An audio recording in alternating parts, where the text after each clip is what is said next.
Hey there, welcome back to Tabletop WitchCRAFT. This week we're going to do a little Mordheim build with Dafydd from Tronics and Gerard of Shiftinglands. It's just something that actually Dafydd got me all excited about Mordheim, and so we're going to make some really cool stuff based on a chapel here in my hometown. Let's go grab some supplies and let's get crafting. Okay, so the first thing we did was take a visit to the Pine Grove Chapel here in my local town. A chapel that was actually constructed in 1907, 1908, just to get a feel for how we were going to do the stonework, the shingles, and how we want to modify this, because overall we ended up adding a tower to it as well, which really made it stand out and have a nice cool elevated feature for Mordheim. Here Gerard was just doing a little research on how he wanted to do the stonework as well, and he put me to work making a bunch of shingles while he started work on all of the stonework for the entire building. Alright, and here we are at the end of our first night. We got a lot done, as you can see, and Gerard's wife pointed out that one of the tiki torches that we had lit to keep the mosquitoes away had caught fire, and Gerard really was of no help other than continuing to craft the entire time. Alright, so we are on day 2, sort of. Yeah, sort of, yeah. Of our Mordheim build, and what we're trying to do is recreate a chapel here in Waterville. And the plan originally was just to recreate the chapel, but what we're going to do for Mordheim is add a tower for elevation, and then eventually, and sadly, destroy a section of it. Oh yes, I love destroying this project. So, but before we can do that, we have to build it actually, and then demolish it again, which is fun. Yeah. Yeah. The main structure, I know a lot of people might not know what this is. It's XPS foam. Yeah. It's a special kind that I got my hands on, but you can use any kind of XPS foam. And the wood actually is not balsa wood, but it's basswood, right? Yeah. And then finally, everybody knows me for magnets. Yeah, yeah. We're going to add some magnets to the corners so that the top can come off, and it's going to have a fully playable interior. The tower as well, right? Right. We will put some electronics in it as well. Oh yeah, so Dafydd flew in, supposed to be here at 9 in the morning, got here at 9 at night, a big 12-hour delay. Yep. He's going to be joining us shortly, and we're going to add lots of lighting and cool effects as well. Absolutely. Alright, let's keep going. Yep, let's go. So we're working on putting a weather vane in the top here, like the old chicken that moves with the wind and so on. We've got 2 motors here, and the question is, this is a motor that has its axis directly in line with it. This one has a gearbox that turns things 90 degrees. They both spin the same speed and everything else. So the question is, how do we want to mount them inside the tower? If the motor is like this, then a wire or a piece of metal goes up. Straight up. And we can burn a hole in this, or we can drill a hole in this, so that's not a problem. But you have to secure it, right? Yeah, how are we going to mount it? We might have to. Okay, so now we can glue it in the tower. Halfway up it sits. or something. You don't have to glue it actually. It's a friction fit. Yeah. Yep. So I guess this is the way to go. That's awesome. That's really cool. Okay. Really cool. Yeah. Done. Thank you, Gerard. Yo.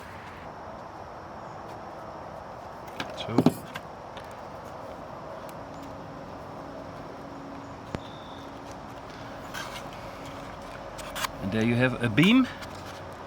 Within is the wire. So there you go. You see? And now I can glue this part. And now we have the wire here. Okay? Okay, so at the end of Gerard and Dafydd's trip, this is what we have finished. We had a lot of fun putting this together. Lots of electronics. We spent a little bit more time in the evening that night, but that was the end of their trip, and they had left the rest of this to me. So first, we're gonna grab a Firelight Fables candle, the Thieves Guild candle, and burn that for the remainder of the video. And what I have to do is create a demolished portion of the roof, because this section of the roof is going to be covering all of the electronics that Dafydd made. That's going to spin the weather vane in the top of the tower, as well as adding blue light, which would be weird stone coming from inside the chapel. We had to hide all of that. The rest of the lights were powered by a power pack that's hidden in the base of the building.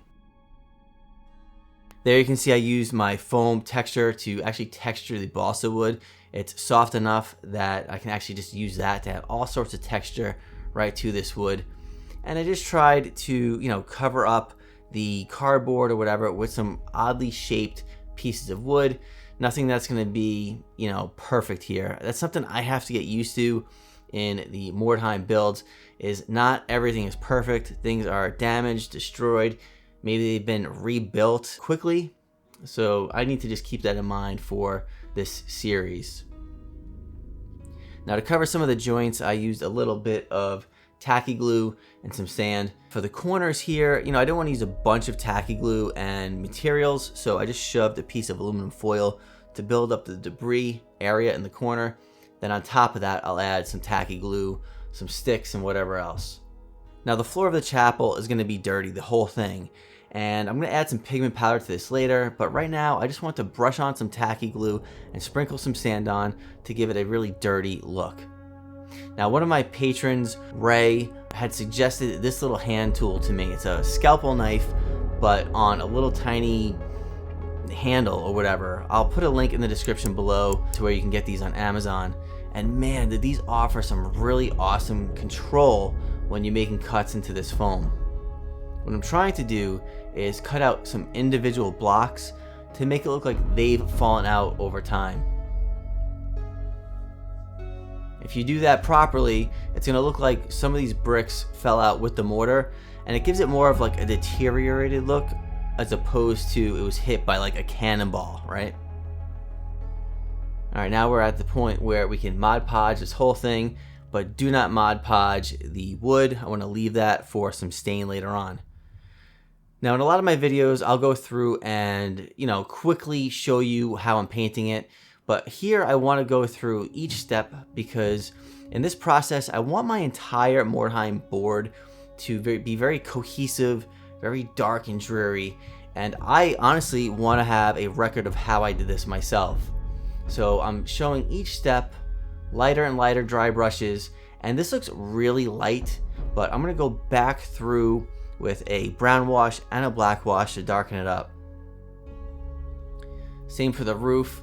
Now, the flow aid is going to really help get the paint mixed into all those little cracks and crevices because the shingles that I made are very fine. So adding that flow aid is going to really help make painting this roof a lot easier. As you can see, my dry brush really is a very heavy dry brush. And I'm not trying to get every single shingle, you know, be a little sporadic with it. It makes it look a little bit more natural. You can see I'm doing my final highlight with some paint here around the chipped areas on the shingles. That just brings some light paint around a dark area and is really going to accentuate it. Now, I love this wood stain. You can just splotch it on there. It soaks up into the wood real easy. Makes painting this balsa wood or basswood, whatever you're going to use, super easy. This is actually basswood, not balsa, and it just made it a lot of fun to paint. We'll do a few little dry brushes on it later, but that's pretty much all we have to do to paint that. You'll see here in just a second how texturing each individual floor stone on the chapel took a little while, but right here you can see how it really makes those stones pop and stand out with a really heavy dry brush.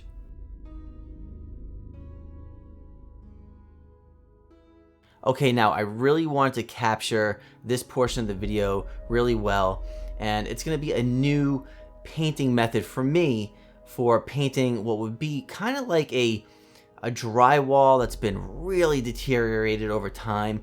Most of it's chipped off, so I've painted the interior walls a dark brown, and then I'm doing a light tan wash over the whole thing. You'll see here in a second that I'm going to actually wipe a lot of this off and then blend it in with a really stiff brush. I was really happy with the outcome on this. Not to say that I'm going to do this on the interior of all my buildings from Mordheim, but this was a really cool and fun new technique for me to do.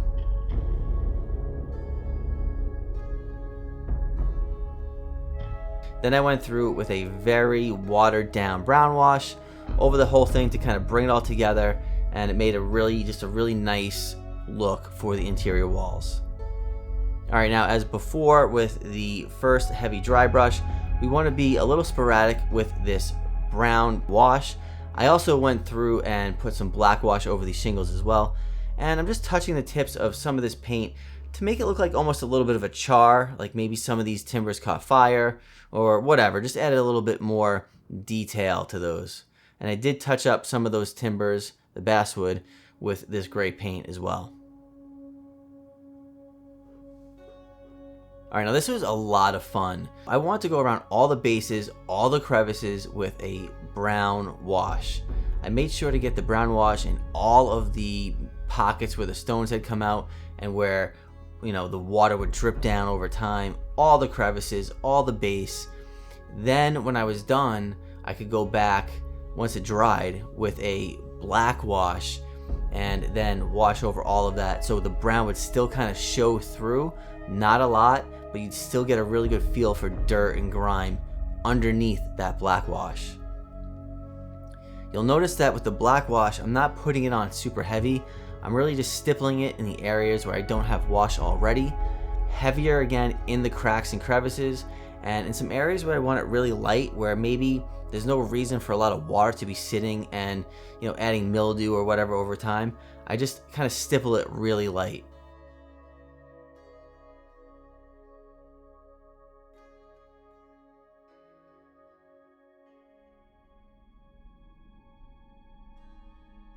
Alright, now the doors and windows in this build were all from Shiftinglands. Go to his website, shiftinglands.com, and check those out. Make sure to check out his website. Go to his YouTube channel for lots of great videos, as well as Terrain Tronics. You'll see the lighting here in a minute. Check his YouTube channel out and his Tindy site out, and show them a little love and support. These sconces are from Terrain Tronics as well. Alright, now this is my favorite part of every video, where I start to add details. And all of the skeletons you're about to see are from the scattered remains from Tiger Skull RPG. I just went crazy and went through my bits box to find whatever would fit in here. This guy originally was up on some like manacles, and I took those off and thought, wow, how cool would that look to have him hanging from the top of the chapel. So I went and did that, as well as this next miniature. Now, I know that these are really delicate and they might snap off on some of them, especially playing Mordheim when you're moving miniatures all around, but I just couldn't help myself.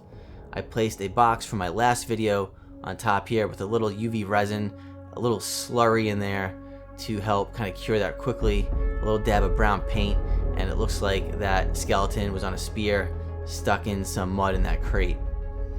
This guy right here, you can tell, pretty fragile, but man, I could not resist adding that in there. Such a cool little detail, and ominous, I guess at the very least, thing to see before entering into this chapel. And then finally, we want to dirty this entire thing up, so I mixed a dark brown and black pigment powder and placed it over all the areas where I had brushed on a very light sand over the whole thing. And this will be ready for my Mordheim table, which I'm very excited about. Let me know in the comments below if you're excited to see a lot more like this. And with that, this is ready for the game table.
Alright, so let me know in the comments below if you've enjoyed this type of video.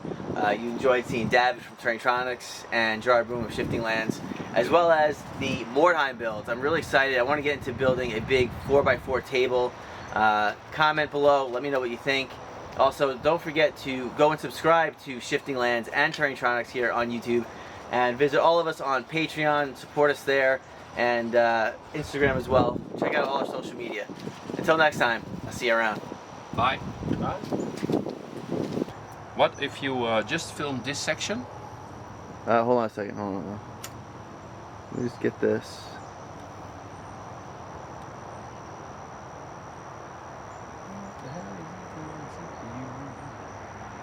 What the hell is he doing? Are you filming me? Idiot. Dude, I can't.